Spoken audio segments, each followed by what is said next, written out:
안녕하세요. 매주 월요일 이 시간에는 한 주간의 글로벌 금융시장을 점검해보고 또 증시를 둘러싼 여러 이슈들을 점검해보는 글로벌 마켓 앤 이코노미입니다. 오늘 첫 번째 코너 바로 마켓 나옵니다. 뉴스핌 황숙회 부장님과 함께합니다. 어서 오세요. 네, 안녕하세요. 네, 지난주에 처음으로 저희 첫 방송 했었잖아요. 네. 어떠셨어요, 그때? 그때 제가 말을 좀 크게 해보려고 애를 썼더니 네. 갈수록 목소리가 막 갈라지는 거예요. 그래서 저도 힘들고 들으시는 분들도 힘들었을 것 같아요. 그래서 오늘은 목에 힘을 좀 빼고 차분하게 좀 해보도록 하겠습니다. 사실 이 시간대가 또 우리 시청자분들도 점심 식사하시고 네, 나면 좀 조금 졸릴 시간이죠. 나른하고 졸린 시간인데 네, 또 그쵸. 경제 이슈다 보니까 이게 네, 또 어려울 수도 있잖아요. 그쵸. 조금 쉽고 재밌게 해주시면 좋을 것 같아요. 네, 최대한 쉽게 제가 설명을 해보겠습니다. 네. 자, 그럼 바로 좀 여쭤볼게요. 이제 네. 올해 첫 FOMC 1월달 FOMC가 있었는데 일단은 뭐 시장 예상대로 네. 1월달은 기준금리가 동결이 됐어요. 네. 그런데 네. 약간 시장에서 실망했던 부분은 그랬던 것 같아요.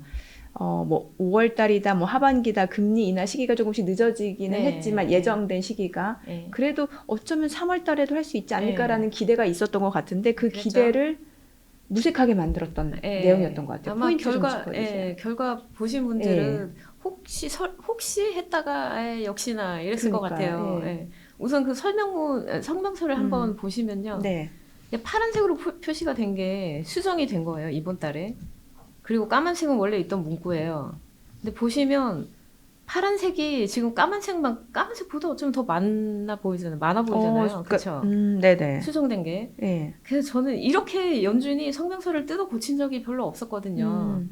근데 이번 뭔가 결과를 손바닥 뒤집듯이 왔다 갔다 하네요. 예. 이거 이렇게 뜯어 고친 거 보고 저는 처음 든 생각이 와 정말 고민이 많구나, 어렵구나 이 생각이 먼저 연준도 들었고요. 고민이 많구나. 예.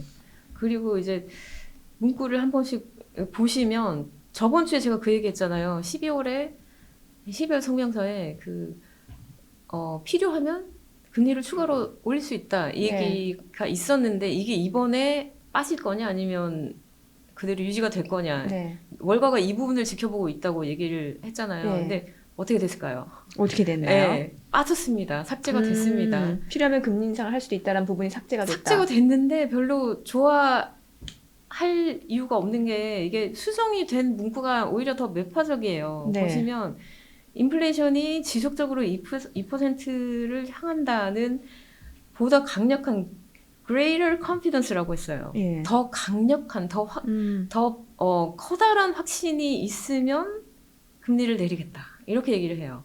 그 보다 더 강한 확신이 언제 생길 건지 정확하게 구체적으로 얘기는 안 하는데 어쨌거나 좀 더 뭔지 모르게 좀 더 매파적인 그런 분위기예요. 그리고 첫 문장을 보시면 네. 항상 경기가 둔화되고 있다 이렇게 시작을 했었거든요. 근데 이번에 보시면 경제 활동이 확장되고 있다 이렇게 얘기를 해요. 이거는 금리 인하고 좀 거리가 먼 얘기죠. 그렇죠. 사실 경기가 좀 둔화될 걸 우려해서 선제적으로 금리 인하를 단행할 수도 있을 법한데 네. 금리가 이렇게 확장 기조라고 확장 하면은 기조라고 하면 이건 좀 연준 이제 입장에서 할 이유가 없죠. 예. 금리 인하하고는 좀 먼 얘기고 중간에 또 보시면 인플레이션 리스크를 굉장히 많이 강조를 해요. 이 부분을 예의주시하겠다라고 얘기를 하고 그리고 앞으로 정책을 어떻게 해갈 거냐, 어떻게 수정할 거냐 이 표현을 any adjustment라고 해요. 여기는 금리를 내리는 것뿐만 아니라 올리는 것까지 포함을 하는 거거든요. 그래서 이 성명서의 전반적인 톤이 오히려 좀 매파적으로 기울였다 이런 인상을 주고 파월 의장도 기자회견에서 분명히 얘기를 했어요. 지금 3월 그 인하 기대가 있다는 걸 본인도 알 거 아니에요. 예. 근데 기자회견에서 뭐라고 얘기했냐면 글쎄 금리 지금 내려도 된다는 그 확신이 3월에 생길까? 안 생길 것 같아. 이렇게 얘기를 해요. 그래서 피벗 기대감을 좀 눌러놨는데 이걸 확실하게 꺾어 놓은 게 2월 1일에 나온 고용지표였어요. 고용지표가 너무 좋았어요. 너무. 이게 좀 저는 약간 뭐라고 할까요? 시장 예상치가 그러니까 1월 신규 일자리 수가 원래는 한 18만 개 정도였잖아요. 그쵸? 그런데 결과가 나온 게 보니까 35만 3천 개. 근데 사실 12월 달에도 약간 예상치를 훌쩍 넘었잖아요. 그래서 이게 미국 동부 시간으로 오전 8시 30분에 나와요. 우리나라 시간으로는 밤 9시 반이거든요. 이게 속보가 뜨는데 저는 5분 줄 알았어요 처음에. 너무 예상치보다 30, 훨씬 잘 35만 3천 이렇게 네. 뜨길래 잘못된 거냐. 앞자리가 혹시 기자도 실수할 수 있잖아요. 그렇죠. 그래서 예. 앞자리 잘못 쓴 거 아니야 이랬거든요. 근데 아닌 거예요. 그리고 그래서 그 말씀하신 것처럼 예상치 2배예요. 그러니까. 그리고 작년 월 평균이 25만 5천이 이것보다도 훨씬 높아요. 실업률이 3.7%예요. 그리고 사실 또 1월 달 같은 경우는 지금 이상 기온으로 뭐 한파도 있었고 네. 그럼에도 불구하고 이렇게 신규 일자리 수가 예상치를 뛰어넘었다라는 게 어떻게 받아들여야 될지 잘 모르겠거든요. 그렇죠. 거기다 이제 임금도 세게 올랐어요, 이번에. 네. 그 연준이 계속 얘기하는 게 임금 상승이 인플레이션 자극한다 이 얘기를 계속 하거든요. 근데 이번에 오른 게 보면은 연준 기준 4.5%거든요. 네. 이 정도면은 금리 내린다는 얘기하기 힘들죠. 오히려 인플레이션 네. 압력이 높아질 수도 있겠네요. 네, 그리고 고용 지수가 이렇게 좋게 나오면 금리 내려야 된다는 쪽에서는 항상 트집을 잡는 게 있어요. 헤드라인 수치는 좋게 나오지만 속을 들여다보면 고용의 질이 별로 안 좋아 이런 얘기를 늘 했었거든요. 네. 고용이 늘어난 게 뭐 서비스 같은 이 영속성이 상대적으로 떨어지는 이런 데서 일자리가 늘어났기 때문에 이거 네. 좋게만 보기는 어려워 이런 얘기를 했는데 이번에는 그 얘기도 하기가 힘들어요. 그 그래프를 보시면 뭐 레저, 숙박 그리고 헬스케어에서 엄청 많이 늘었고요. 네. 공공부문 일자리도 많이 늘었어요. 그러네요. 건축도, 건축도 많이 늘었고 그 월가에서 또 의미 있게 보는 게 제조업이에요. 제조업 일자리가 2만 3천 개 늘었거든요. 네. 그리고 확산 지수라는 게 있어요. 이 고용이 얼마나 확산되냐 이거를 나타내는 지수인데 이게 59%면 1년 내 최고치예요. 그래서 이건 뭐 그 트집조차도 하기가 힘든 수치다. 이거 너무나 골디락스다. 이렇게 볼 예. 수가 있고 여기다가 확인 사살까지 3월 피벗에 대해서 확인 사살까지 해준 게 애틀란타 연준은행이에요. 네네. 작년 4분기 그 GDP 성장률 속보치가 3.3% 나왔잖아요. 네. 이것만 해도 너무 좋다 그렇죠. 그랬는데 지금 애틀란타 연은이 GDP 나오라는 거를 발표를 해요. 전망치거든요. 근데 여기서 올해 1분기 전망치 성장률이 4.2% 갈 수도 있다. 이렇게 얘기를 상향 해요. 조정됐네요. 네. 그러니까 속보치하고는 또 다른 별개의 지표니까 뭐 상향이라고 보기는 어려운데 4.2%면 엄청 강한 거죠.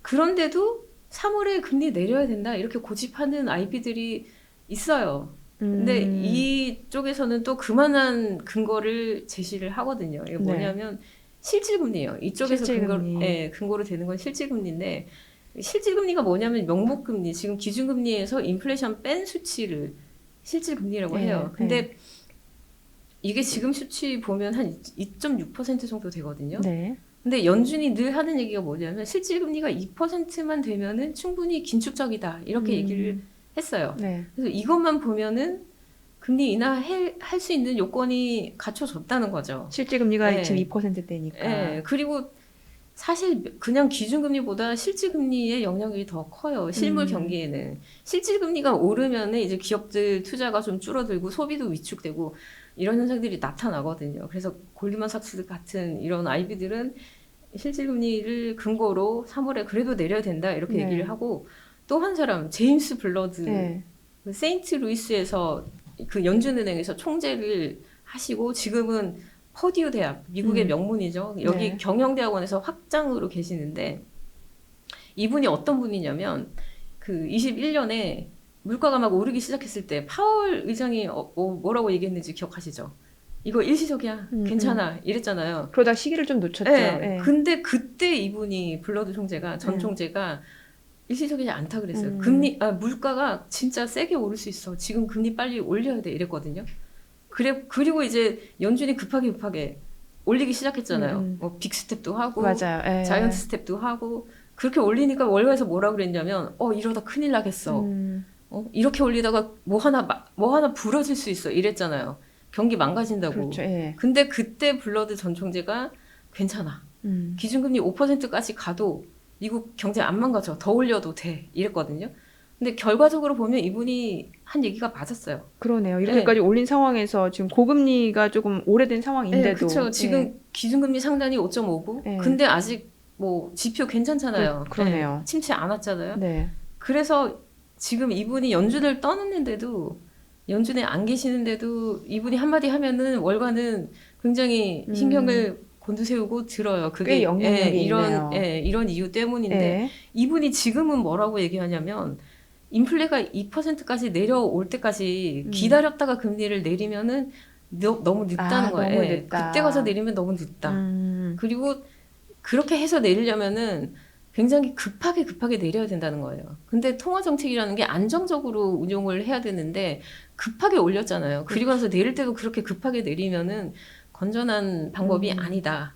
그리고 이렇게 과격하게 금리를 내려야 된다는 거는 실물 경제가 망가진 거다. 네네네. 이미 그런 얘기를 지금 하고 계시는 거죠. 어. 그래서 이렇게 얘기가 좀 다르고 그리고 그 성장률 지표만 보면 지금 좋은데 그렇죠. 미국이란 나라가 워낙에 크잖아요. 그래서 51개 주 중에서 절반 정도는 지금 이미 침체거든요.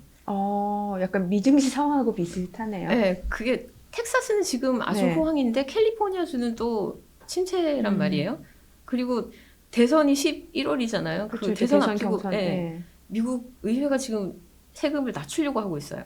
공화당도 찬성을 하는 분위기거든요. 네. 왜냐하면 자기네도 표를 얻어야 되는데 그렇죠. 세금 내리는 거 이거 반대했다가 표 없어지면 어떡해요? 못 얻으면 어떡해요? 그래서 찬성하는 분위기고 그래서 만약에 세금을 인하를 하면 경기 부양하는 효과가 아무래도 나타날 테니까 금리 인하를 하는 게 어려워질 수가 있는 거죠. 그러니까 이게 시기를 좀 늦춰도 되는 명분이 생기는 거네, 연준 입장에서는. 그렇죠. 연준 입장에서는 좀 여러 가지로 고민할 일이 셈법이 좀 복잡할 생기는- 것 같은데. 네, 그렇습니다.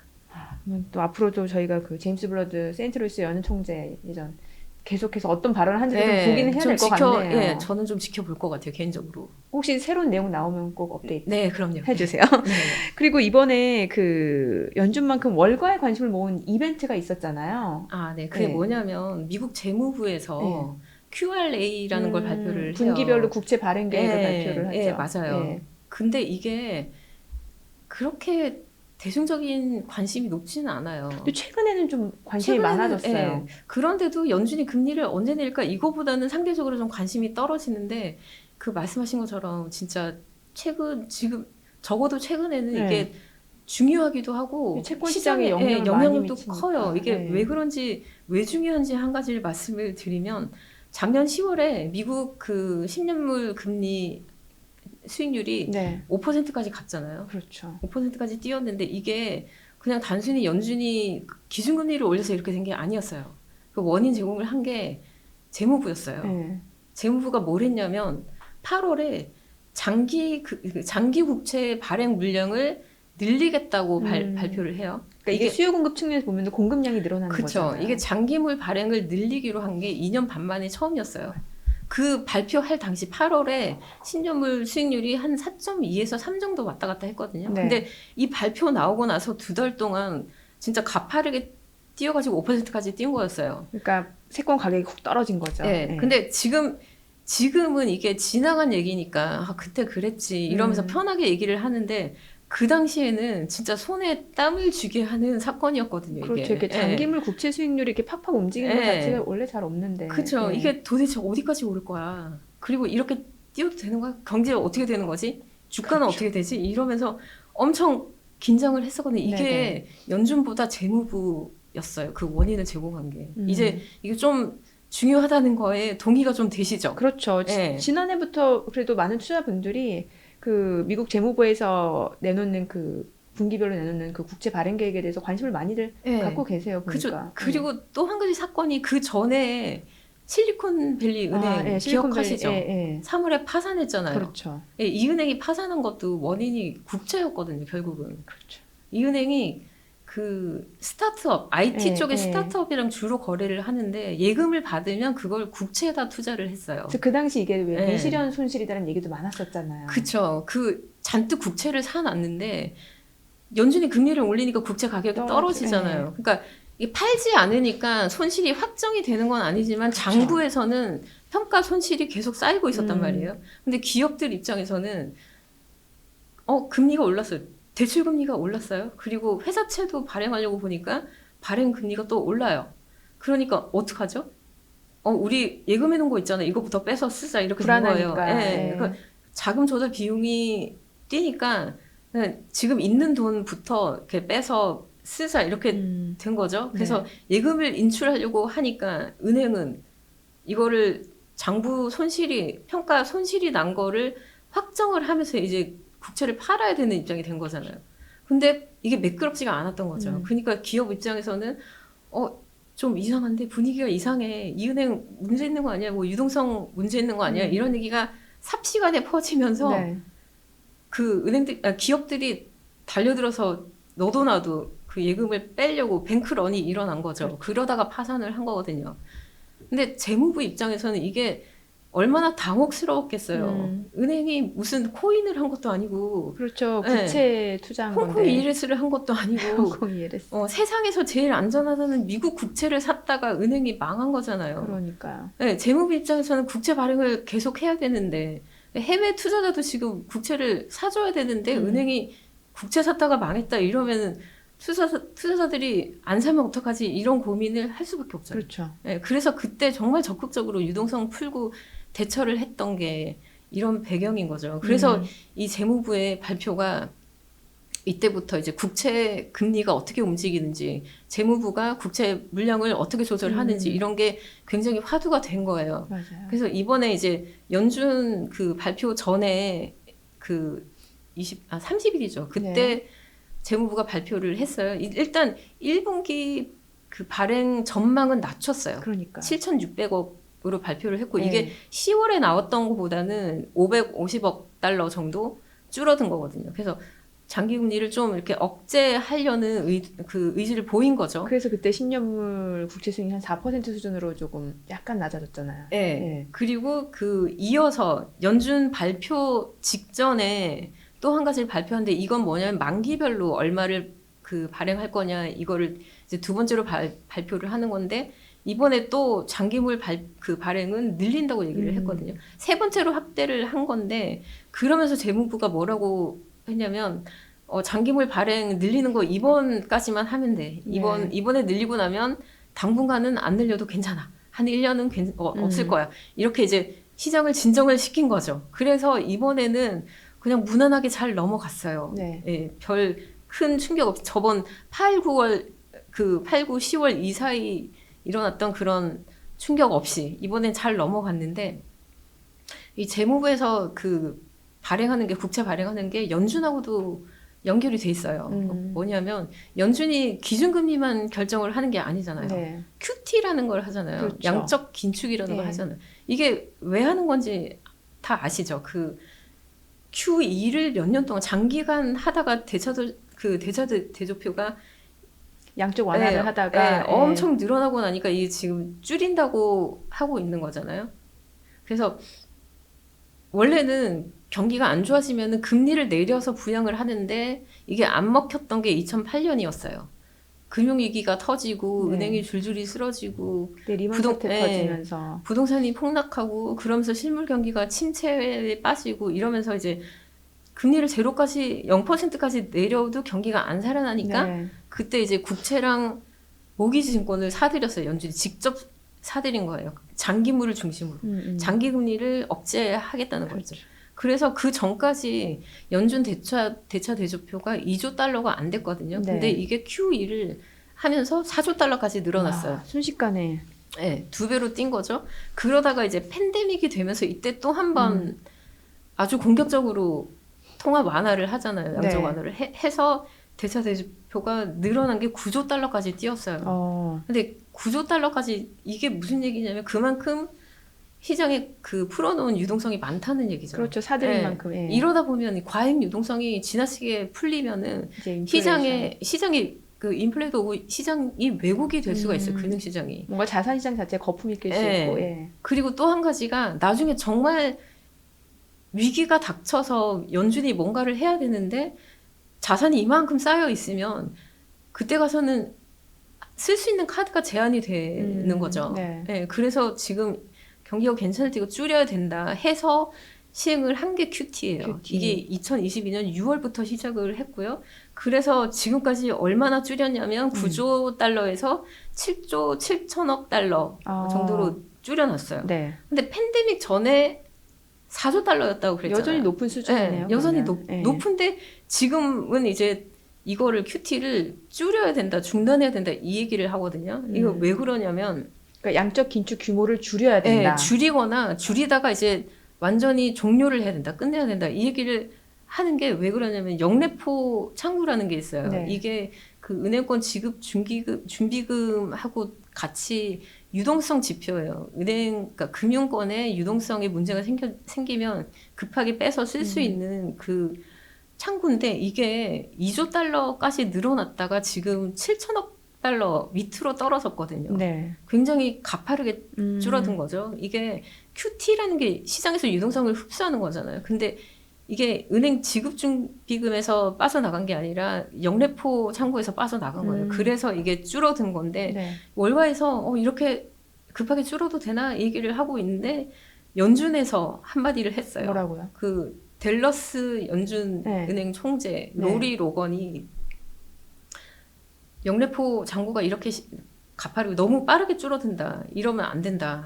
그래서 그러면 QT를 은행권 부실 위험이 있는 거잖아요. 유동성 문제 생길 수가 네, 있으니까 연준이 QT를 줄이거나 종료해야 된다 이 얘기를 했어요. 근데 이분이 어떤 분이냐면 댈러스 연은의 총재가 되기 전에 그 뉴욕 연은에서 오랫동안 일을 했어요. 그러면서 2019년에 무슨 일이 있었냐면 그 레포 금리가 어느 날 갑자기 10%까지 뛴 적이 있었거든요. 이게 원래는 기준금리 수준에서 움직여야 네. 돼요. 이게 하루짜리 자금, 그러니까 초단기 자금을 조달할 때 적용되는 금리예요. 근데 이게 10%까지 뛰니까 난리가 났죠. 그렇죠. 그래서 이거를 진화하려고 유동성 풀고 그 실무 작업을 최전선에서 했던 사람이 바로 로리 로건 총재예요. 그래서 한번 그렇게 생생하게 경험을 했기 때문에 왜 지금 영래포 자금 줄어드는 게 이분이 보기에는 심상치 않아 보인 거죠. 그러네요. 네, 그래서 줄이자고 얘기가 나오고 있고. 양적 긴축 규모를 줄여야 네. 된다. 근데 이게 또 그 금리 인하하고도 연결이 되는 게 금리 인하는 그 통화 정책을 완화하는 거잖아요. 그렇죠. 네. 근데 양적 긴축은 말 그대로 긴축하는 거란 말이에요. 예. 근데 QT를 계속 하면서 금리를 내리면 한쪽에서는 완화하고 한쪽에서는 긴축을 그러니까 하고 있고. 상쇄되는 거죠. 네, 이게 예. 모순인 거죠. 그래서 그 시장 전문가들은 뭐라고 얘기를 하냐면 먼저 QT부터 줄여라. 그리고 종료를 하고 네. 그리고 나서 금리를 내리는 게 순서다. 이렇게 얘기하는 게 어떤 논리냐면 비유를 들자면 물탱크에 물이 이렇게 받쳐 있어요. 근데 물을 빼고 싶어요. 그러면은 밑바닥에 뭐 이렇게 마개가 있을 거 아니에요. 네. 이거를 마개를 빼면은 물이 쏟아지겠죠. 그렇죠. 물이 빠지겠죠. 네. 근데 문제가 지금 수도꼭지가 틀어져 있어요. 그 상태에서 물을 네, 빼는. 그래서 물탱크에 계속 물이 받치고 있는데 마개를 뺀다고 해서 이게 제대로 빠지지 않는다는 그렇죠. 거죠. 예. 그래서 수도꼭지를 먼저 잠그고 그리고 나서 마개를 빼라. 이게 맞는 순서라는 QT부터 거예요. 종료를 QT부터 하고 종료하고 그리고 그다음에 나서 금리를 인하해야 된다. 이렇게 보면은 이제 3월에 금리를 내리는 거는 좀 시기상조라고 볼 그래서 수가. 이런 얘기를 하반기에도 연준 피벗 가능성 하반기까지도 최근에 많이 나오잖아요. 그렇죠. 5월도 쉽지 않을 거다. 5월 글쎄 뭐 5월로 넘어가긴 했는데 그때는 될까 이런 얘기를 하죠. 근데 QT가 재무부의 국채 발행하고도 연결이 되는 게 지금 그래프를 보시면 그 미국 연준의 부채 규모거든요. 이 그래프가 GDP의 120%까지 뛰었어요. 근데 이게 사실 이 부분에 대해서는 미국이니까 괜찮아라고 생각하시는 분들 많잖아요. 근데 그렇지 않다는 거죠. 지금 국가 부채가 34조 달러예요. 2020년 팬데믹 이후에만 7조 달러 늘어났고요. 재정 적자는 지금 2조 달러까지 갔고. 제이미 다이먼, JP 모건 대표인데 이분이 뭐라고 얘기하냐면 이러다가 투자자들이 시위하는 날이 올 수가 있다. 이렇게 경고를 해요. 지금은 말씀하신 대로 미국이니까 괜찮아. 달러 기축 통화인데 뭐. 대부분 그렇게 생각하거든요. 미국 국채가 지금 찍어내기만 하면 팔렸단 말이에요. 근데 다이먼이 하는 얘기는 이러다가 투자자들이 어느 날 갑자기 안 사면 어떡할 거야? 부채 안 사겠다. 니네 지금 부채가 얼만데 재정 적자가 얼만데 뭘 믿고 니네 국채 우리가 사야 돼. 그리고 지금 이 금리로는 안 돼. 금리 더 줘야 돼. 이렇게 나올 수가 있다는 거예요. 그래서 부채 이거 조절을 해야 되는데 그러려면은 연준이 QT를 좀 해주는 게 발행을 늘리는 그 부담을 재무부가 좀 줄어들 수가 있으니까 결국 연준의 QT가 금리 인하와 재무부의 그 국채 발행하는 거랑도 다 이렇게, 연관이. 예, 연관이 되는 거죠. 그래서 네. 재무부도 이런 상황을 충분히 인식을 하고 있고 그래서 지금 얘기하는 게 국채 바이백을 하겠다 이렇게 얘기를 하거든요. 아, 재무부에서 네. 다시 사드리겠다고요? 네, 그러니까 상장한 회사들이 그 자기 주식 바이백 하잖아요. 자사주 매입을 그렇죠. 하잖아요. 네. 예. 그런 것처럼 국채를 바이백 하겠다는 건데 이 얘기가 작년에 나왔던 얘기고 네. 그리고 이번 그 국채 발행 계획을 발표하면서 얘기를 또 한번 했어요. 4월에 이거를 시험적으로 한번 해보고 그리고 5월부터는 정기적으로 하겠다. 그래서 뭐 기간을 얼마로 할지 얼마나 사들일지 구체적인 거는 5월에 발표를 할 거야 이렇게 얘기를 했거든요. 근데 그 월가에서는 발행한 게 좀 오래된 채권을 위주로 사지 않겠냐 이렇게 예상을 해요. 무슨 얘기냐면 그 10년 만기 국채면 다 같은 10년물이 아니고 이번 달에 발행한 게 있고 3개월 이전. 전에 그렇죠. 발행한 게 예. 있고 뭐 한 1년 전에 발행한 게 있고 발행 시점은 다 다르단 말이에요. 그렇죠. 근데 투자자들은 새 거를 좋아해요. 그래서 발행 시점이 뒤로 갈수록 오래된 거일수록 유통시장에서 거래가 잘 안 돼요. 수요가 그만큼 없는 네, 거죠. 예. 거래가 잘 안 되니까 뭐 어쩔 수 없이 만기까지 들고 가야 되는데 그 가지고 있는 금융회사가 급하게 이제 유동성에 문제가 생겨가지고 자금을 조달해야 될 때 국채를 팔아야 되는데 그때는 이제 크게 손해를 보고 할 수도 있는 그렇죠. 거죠. 그러다가 실리콘밸리 은행처럼 네. 그런 상황이 생길 수도 있는 거죠.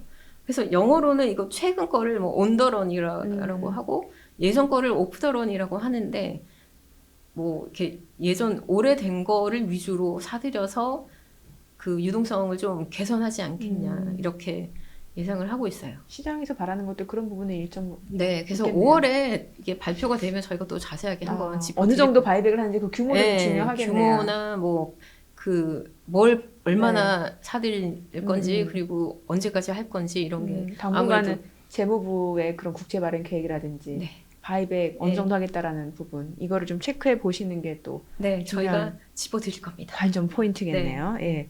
자, 그리고 이번에 또 부동산 이슈 좀 여쭤볼게요. 사실 국내에서도 최근에 이제 건설사 PF 네. 얘기 많았고 그 이전에 네.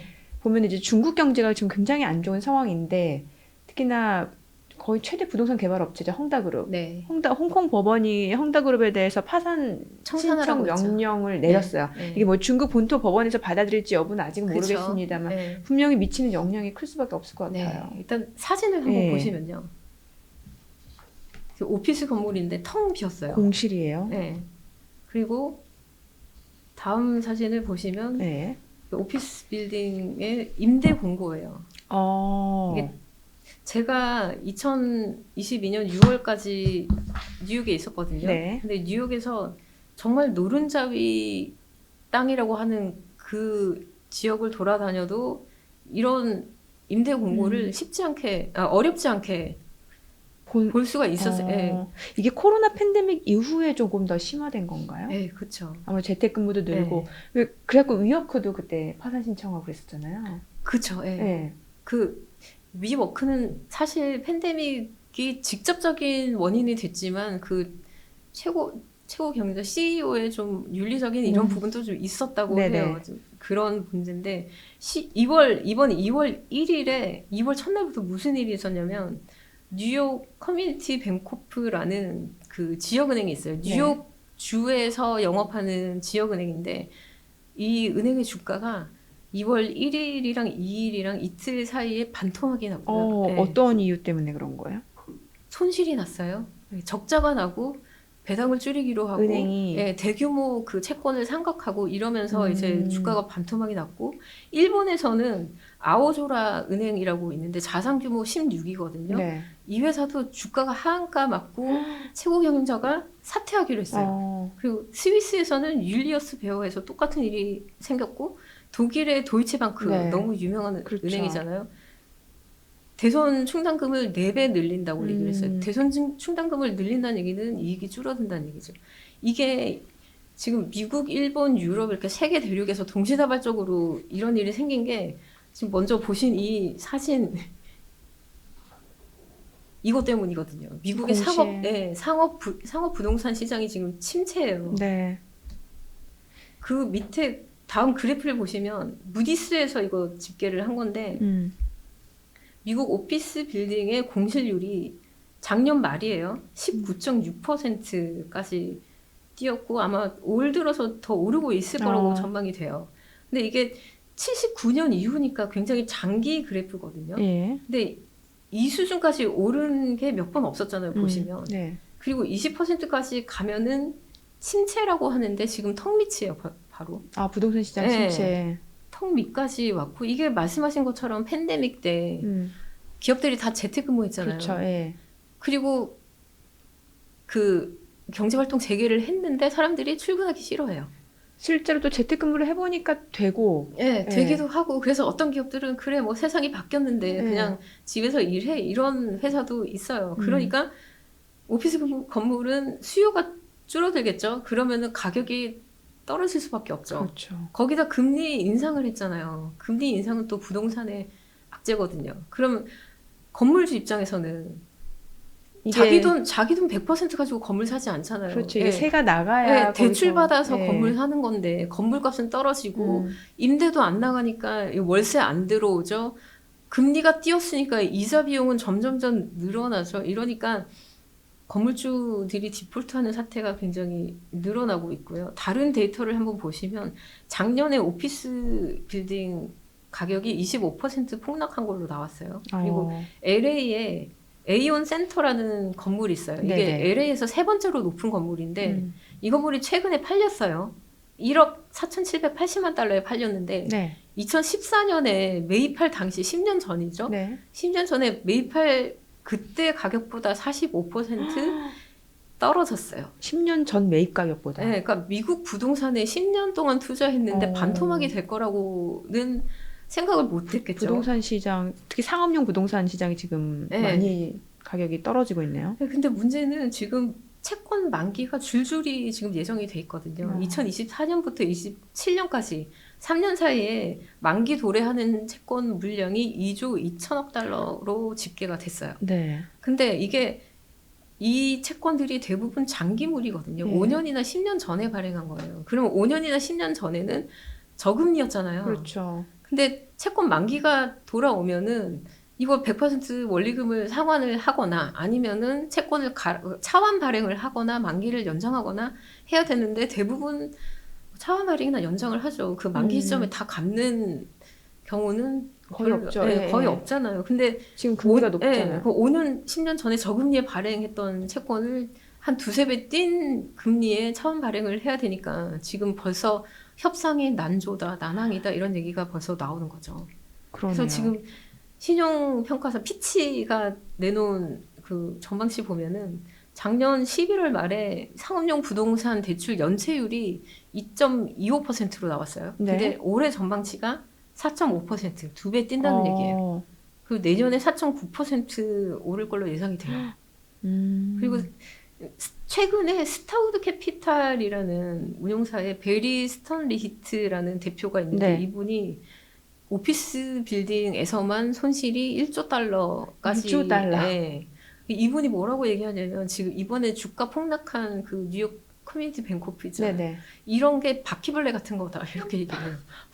무슨 얘기냐면 바퀴벌레가 어느 집에 그 나오면은 네. 그것만 있는 게 아니라 알고 보면 뒤에 수천 마리 있다는 얘기잖아요. 다 알까고 네. 있는 거죠. 네. 그래서 은행에 지금 문제가 지금 드러난 게 몇 개 안 되는데 실상 몇천 개 된다는 얘기죠. 네. 그래서 그 잠깐 얘기를 연준 그 성명서로 돌아가 보면 네. 이번 성명서에 어떤 문구 하나가 삭제가 됐어요. 어떤 문구요? 뭐냐면 미국 금융 시스템이 건전하다. 이런 문구가 삭제됐어요. 12월까지 있었는데 1월에 이번에 삭제가 됐어요, 이게. 그러니까 뭔가 상업용 부동산 리스크를 조금 그렇죠. 인식한 거네요. 연준도 감지하고 있다는 거죠. 정말 이게 절묘한 타이밍에 31일에 1월 31일에 이 문구가 빠지고 성명서가 발표가 되죠. 그리고 2월 1일에 은행주가 폭락을 해요. 아, 그러면 이게 이런 연준 입장에서 이 사업용 부동산 리스크를 생각해 본다라고 하면은 분명 금리를 인하를 하긴 해야 될 것 같은데. 그렇죠. 이 유동성 위기를 지금 어떻게 대처해야 될까 고민이 많을 텐데 그래서 이 지금 보이시는 이 그래프 네. 이거를 제가 어제 밤에 찾았거든요. 밤에 발견을 했어요. 아, 이 그래프요. 네, 이게 뭐냐면 유동성 그 위기가 올 수도 있는 건데 지금 연준이 어떻게 대처할까 이것저것 찾아보다가 이거를 발견을 한 거예요. 이게 그래프가 너무 재밌는 게 빨간색으로 보이는 거 보이시죠? 네. 그래프. 이게 뭐냐면은 연준. 네, 연준이 그 네트로 음. 그러니까 연준이 돈을 풀기도 하고 뭐 흡수하기도 걷어들이기도 하잖아요. 네. 그래서 이거 양쪽을 더하기 빼기 했을 때 네트로 얼마가 나갔냐, 얼마가 들어왔냐 이거를 보여주는 건데 빨간색 선이 오를 때 이거는 QE예요. 양적 완화를 해서 유동성을 풀었을 때 이렇게 올라간 거고 빨간색 선이 그리고 나서 아래로 꺾이잖아요. 이게 네네. QT예요.